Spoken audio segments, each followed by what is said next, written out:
अस्सलाम वालेकुम स्टूडेंट्स। आज हम बात करेंगे एक ऐसे टीचिंग मेथड की जो स्टूडेंट्स को सिर्फ सुनने वाला नहीं बोलने वाला भी बनाता है, जिसका नाम है डिस्कशन मेथड। इस मेथड में टीचर लेक्चर नहीं देता, वो सिर्फ डायरेक्शन देता है। बात करते हैं सब मिल के, जैसे क्लास एक टीम हो और सब स्टूडेंट्स की बात सुनना ज़रूरी हो। तो सबसे पहला सवाल कि ये मेथड काम क्यों करता है? क्योंकि इससे स्टूडेंट सोचना सीखते हैं, अपनी बात कहना सीखते हैं, दूसरों की बात सुनना सीखते हैं।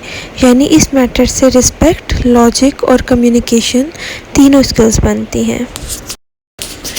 डिस्कशन की भी टाइप्स होती हैं हर क्लास सिचुएशन के हिसाब से। सबसे पहले हमारे पास आ जाता है होल क्लास डिस्कशन। जैसे हम सब मिलके एक ही टॉपिक पे बात करें, उसको हम कहते हैं होल क्लास डिस्कशन। सेकंड है स्मॉल ग्रुप डिस्कशन। छोटे ग्रुप्स में अगर डिवाइड होकर आप कोई भी टॉपिक डिस्कस कर रहे हैं तो उसको स्मॉल ग्रुप डिस्कशन बोलेंगे। इसके बाद हमारे पास आ जाता है पैनल डिस्कशन। कुछ स्टूडेंट स्पीकर्स, बाकी ऑडियंस होते हैं। ठीक है, अगर इस तरह से आप कर रहे हैं डिस्कशन तो वो है पैनल डिस्कशन। इसके बाद आ जाता है डिबेट, यानी कि दो ग्रुप्स हों, एक टॉपिक पे ऑपोजिट व्यूज़ ले रहे हों तो उसको कहते हैं डिबेट। फॉर एग्ज़ाम्पल क्लास 10 के स्टूडेंट्स में एक डिबेट होती है, सोशल मीडिया दुश्मन या रहमत। तो एक ग्रुप कहता है कि सोशल मीडिया रहमत है, दूसरा कहता है कि जी दुश्मन है, और सबके पास लॉजिकल पॉइंट्स होते हैं। इसको हम कहेंगे डिबेट। अगर डिस्कस करते हैं कि स्टेप्स क्या होते हैं डिस्कशन को कंडक्ट करने के लिए, कैसे डिस्कशन प्लान करते हैं। ठीक है, ये 5 स्टेप्स हैं और बहुत ही इम्पॉर्टेंट है। नंबर 1 प्लानिंग, यानी कि टॉपिक सिलेक्ट करो और रूल्स को डिसाइड करो कि क्या रूल्स होंगे डिस्कशन के। नंबर 2 इंट्रोडक्शन, स्टूडेंट्स को टॉपिक और ऑब्जेक्टिव क्लियर बताओ। नंबर 3 पार्टिसिपेशन, हर स्टूडेंट को मौका दें अपनी बात को करने का। नंबर 4 गाइडेंस, टीचर न्यूट्रल होकर मॉडरेट करे, वो देख रहा हो कि जी हो क्या रहा है। ठीक है। नंबर 5 समरी, एंड में बात को समराइज़ करो। तो फॉर एग्ज़ाम्पल पोल्यूशन कॉजेज़ पर डिस्कशन प्लान करते वक्त हर ग्रुप को एक स्पेसिफिक एंगल दिया जा सकता है, यानी कि water pollution, air pollution, noise pollution, तो कुछ भी हो सकता है। नेक्स्ट हमारे पास आ जाता है टीचर्स रोल। यहाँ पे टीचर लेक्चरर नहीं होता, फैसिलिटेटर होता है। आपका काम है हर स्टूडेंट को इक्वल मौका देना, डिस्कशन को ट्रैक पे रखना, ओवर टॉकर्स को सॉफ्ट हैंडल करना, शायद स्टूडेंट्स को जेंटली इन्वॉल्व करना। फॉर एग्ज़ाम्पल अगर अहमद ज़्यादा बोल रहा है और फातिमा चुप है तो आपने कहना है कि Fatima what do you think about what Ahmed just said. तो आपने इस तरह से एक शायद स्टूडेंट को बोलने पर मोटिवेट करना है। एडवांटेजेस ऑफ डिस्कशन मेथड, अब बात करते हैं कि बेनिफिट्स क्या हैं मेथड के। सबसे पहले कि जी कॉन्फिडेंस बूस्ट होता है, रीजनिंग स्किल स्ट्रॉन्ग होती है, टीम वर्क और टॉलरेंस बनता है, रियल लाइफ में भी ये स्किल्स काम आती हैं, इंटरव्यू, मीटिंग, प्रेजेंटेशंस में। ठीक है।